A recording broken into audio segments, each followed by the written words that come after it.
Art is never finished, it is only abandoned. A guy named Leonardo from a small town just maybe about 20 miles west of Florence, a small town called Vinci, said that. Leonardo da Vinci. He said, "Art is never finished; it's only abandoned." I'm so excited because we're launching a book that's been about 20 years in the making. I've been studying, researching, trying to find clues about how we unlock or how we unleash creativity, not just in our own worlds, but in organizations around us. And studying the most creative people, the most creative leaders, the most creative organizations in history, world-class innovators, and trying to figure out what do they have in common, and then how can we build those things intentionally? How can we learn them? How can we teach those things? How can we leverage those ideas, those habits, those strategies in our world? And the book is ready to be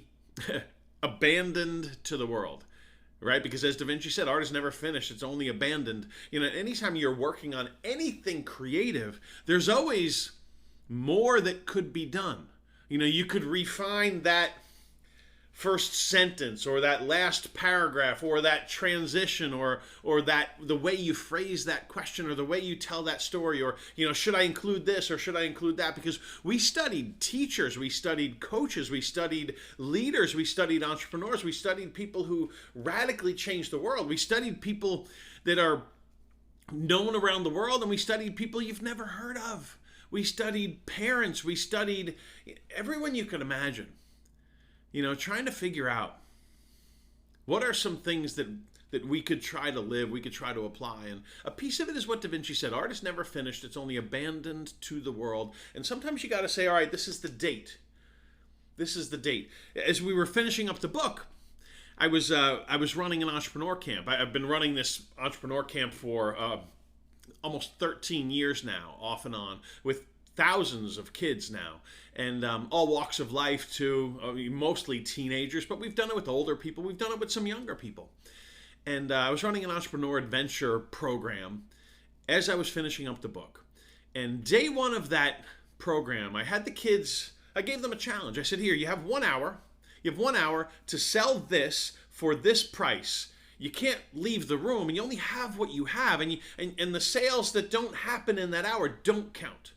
And I did that because one of the lessons in this research was quite simple and quite profound. What it says is a blank sheet of paper quite often doesn't make it easier.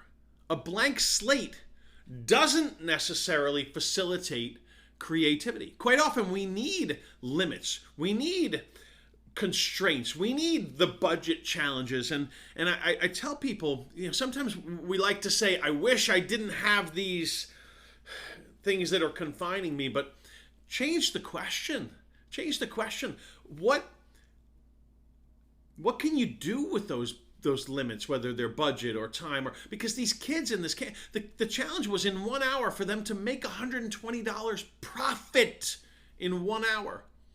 But they only had one thing that they could sell, and the price was fixed, and the timing was fixed, and their geography was fixed.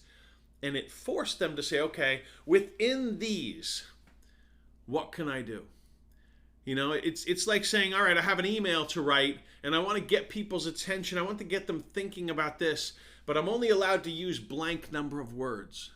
Dr. Seuss once said, a friend challenged him and said, can you write a book with only 50 words? Not 50 words total, but 50 distinct words in the book. And he wrote this book called Green Eggs and Ham. He used that limit to facilitate creativity. What limit do you have in your world right now that you could use to facilitate creativity? We're going to give you a chance to pre-order my next book, Creativity Unleashed. We'll put some info down here, and we're also going to give you a lot of extras with the book, because what we found in this research was profound. And for years now, actually, I've been working with companies, speaking on this topic all over the world, and coaching people on this topic, from big companies to small nonprofits to schools to parenting groups. Because when we unleash creativity just a little more than we currently do, when we scratch the surface of our creative potential, or help unleash the creative potential, or a little more of the creative potential of the people around us, it triggers an impact. And the ripple effect of that impact, we never really get to see the entire ripple effect. And I want to share more than just a book with you. Art is never finished.